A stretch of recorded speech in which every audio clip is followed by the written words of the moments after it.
Ako ang umiyak. Sabi ko, Panginoon, nangyari dito. Para yung preaching personalan pa.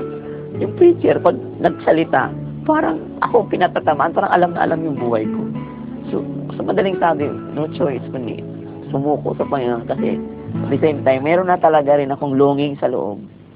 Kung I need somebody to help me. I need someone. I need somebody to lean on. Ang pagsuko ni Dong sa Panginoon ay naging hudyat ng pagbabagong bihis ng kanyang buhay. Number one, na-transform ang isip ko, puso ko. Na-transform ang buong pagkatapon. Nakalimutan ko yung hatred ko, nakalimutan ko lahat ng kahapon ko. Ang nakita ko yung gagawin ng Panginoon sa akin. Dati-dating matakotin ako eh. Actually, hanggang ano lang ako, hanggang punta lang ako eh. Takot ako sumakay ng jeep, bus, bus. Takot ako dyan, lumabas. Pero alam mo, isang araw nung si Kristo nag-take over na sa buhay ko, lahat ng fear na yun, naalis yun. Naging lover na ako ng Panginoon, naging lover of the Word ako. Nagkaroon ako ng grabing pag-ibig na nilagay niya sa puso ko para paglingkuran siya. Nung magbago ako, sabi ng nanay ko, baliw ka talaga. Mula nang lumalok sa permitting, hindi ka na lumalabas sa kwarto mo. Puro Bible ka na lang, puro ganito ka na lang. Anong nangyari sa'yo? Anong nakain mo? Sabi niya, kumbaga talagang itong aking nanay, nung dati-rati na wala pa ako sa Panginoon, lagi naman ako sa labas. Number 1 akong palamura sa nanay ko. Number 1 akong suwail sa nanay ko. Kasi may hatred ako eh. Pero alam mo, dumating talaga sa point nung tinanggap ko si Kristo Jesus for the first time. Dito ko nasabi sa nanay ko, Ma, I'm sorry. Mahal kita. Yung hindi ko nga kayang sabihin sa mga kapatid ko na dati-rati naghahanap ako ng atensyon. Naghahanap akong mahalin ako. Ngayon, hindi ko na hinihanap yun. Ako na ang unang nagmahal. Ako na ang unang nag-ano sa kanila. Kasi dati-rati, laging sinasabi ng mga kapatid ko, wala ka naman pakinabang, pilay ka naman. Lagi ko naririnig yun. Eh sabi, lalo na yung dumating sa point na talagang parang idinidiin ako talaga. Wala talaga na. Pero alam mo, isang araw, tama talaga eh. Nung makilala ko ang Panginoong Jesus, iba talaga. May naayos sa loob ko, may naayos sa isip ko. Maging sa kanyang panliligaw ay nakadagdag hamon ang kanyang kapansanan. Mga magulang niya, mga kapatid niya, pinagtulungan pa. Kasi namanikan ako mag-isa eh. Pinagtulungan nila ako lahat. Alam mong number 1 tanong, anong papakain niyo sa anak ko? Biblia, sabi sa akin. Paano pag nagkaanak kayo? Sabi ng mga tanong sa akin. Pero lahat yun, iisa lang ang sagot ko sa kanila. Hindi ako nangako ng baboy, baka, bahay. Ang sinabi ko lang, mahal ko po ang anak. Ang pagmamahal at katapatang iyon ni Dong ang nagpasungkit sa puso ng dalaga. Sabi na ng doktor, no, hindi ako pwedeng magkaanak eh. Dahil daw sa invalido ako, dahil sa kalagayan ko, hindi. Talagang anjus talaga eh. Kung yung mga pinapanalangin ko, nagkakaanak eh. Sabi ko talagang, buhay naman ang Diyos, di ba? Buhay ang Panginoon. Unti-unti ring naaabot ni Dong ang pangarap na inaasam. Mating yung pangitain na sabi ng Panginoon sa akin, I am your song. In-inspired ako ng spirit ko, I am your song. Sabi ko, Lord, how come? Sa isip ko, sa sarili ko, tinatanong ko sa sarili, paano mangyari yun?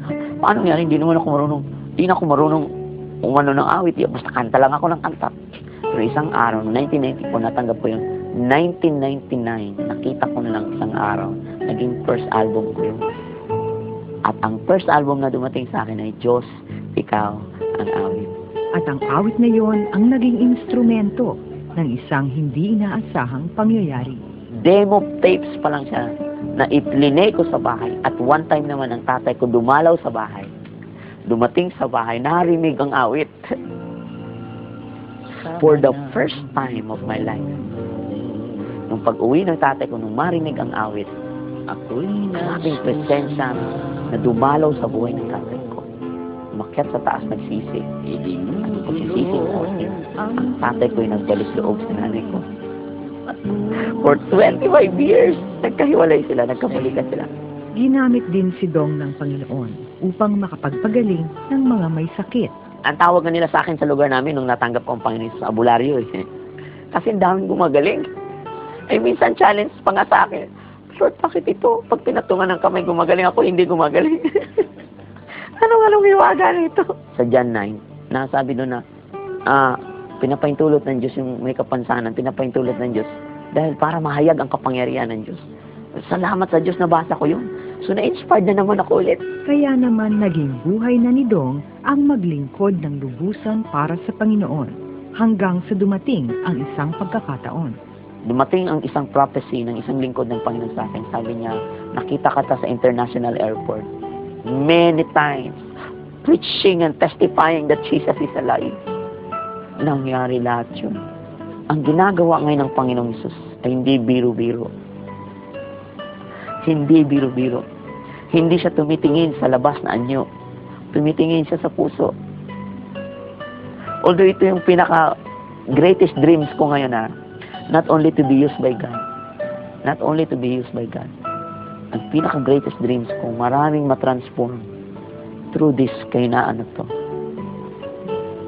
Para sabihin sa malalakas na it is not by your might. Sabihin sa malalakas na hindi yan sa pamagitan nila, kundi yan sa pamagitan ng Espiritu Santo. Nakamit na nga ng lubusan ni Dong Campoy ang kanyang minimithi, ang magkapamilya, ang makapagbigay inspirasyon at saya sa pamamagitan ng musika,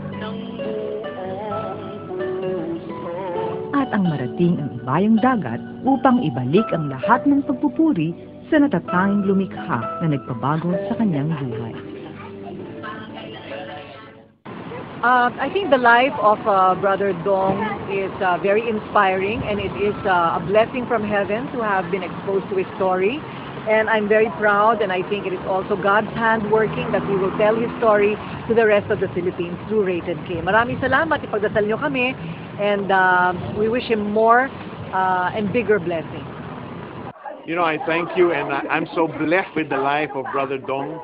When I first heard and I first saw his testimony on the 700 Club, I said, what an amazing thing the Lord has done. How he has picked up Dong from where he was and transformed him to what he is today. And yet, the good part about it, the Lord is not through with his life. Still writing a chapter of his life every single day. Dong, you're a blessing, and I know you will be a blessing to so many, many more. God bless you. Unang-una po ako po na-bless sa buhay po ni Brother Dong nung ako po nag-attend sa God Bless the Philippines Araneta Coliseum. Nung nakita ko po siya doon, hindi ko po napigilan na napaiyak po ako habang ako po ay nakinig sa kanya at umaawit siya kasi damang-dama ko yung presence ng Panginoon. And I really believe with all my heart na ito si Brother Dong ay anointed man of God. He's not only an ordinary man of God but an anointed, chosen man of God such as time as this na ginagamit siya ngayon. Lalong-lalo na sa evangelistic kasi ang tema po ng ano namin sa 14th anniversary namin ngayon is blessed to be a blessing. So meron kaming in-invite diyan mga unbelievers kaya ko nga siya in-invite dito dahil nung nakita ko siya I was so blessed at lalong-lalo na yung narinig ko ang kanyang testimony na galing siya sa wala, galing siya sa luneta, nagpapalimos lang at ngayon po paano siya binago ng Panginoon, paano binago ang buhay niya ngayon at ngayon nga he is so blessed at dahil doon nakita ko po yun, ako po ay blessed na blessed sa kanyang buhay. Ako ay nabe-bless kay Brother Dong sapagkat nung last February siya ay dumalaw sa church at the same time yun ay PDL namin at kami ay nag-usap after ng PDL at sabi niya bakit hindi tayo magkaroon ng isang malaking gawain sa susunod na anniversary. And at that time in-schedule namin itong October 24 na ito last February of this year. At yun ay sinuggest din ng aking isang elder na matagal nang kakilala ni Brother Dong.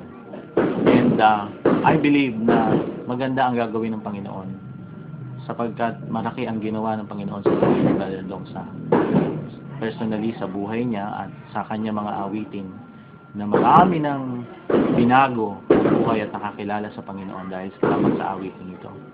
And so hindi ako nag-hesitate at that time, isinalang namin kagad yan sa panalangin hanggang sa ito na nga, dumating yung araw na yan na magkakaroon ng isang malaking gawain na ang pangalan ay Jesus, ikaw lamang. At alam ko yung gabi na yan, si Jesus lamang ang tunay na maihahayag ang maitataas at mabibigyan ng papuri sapagkat siya ang tunay na nagbigay ng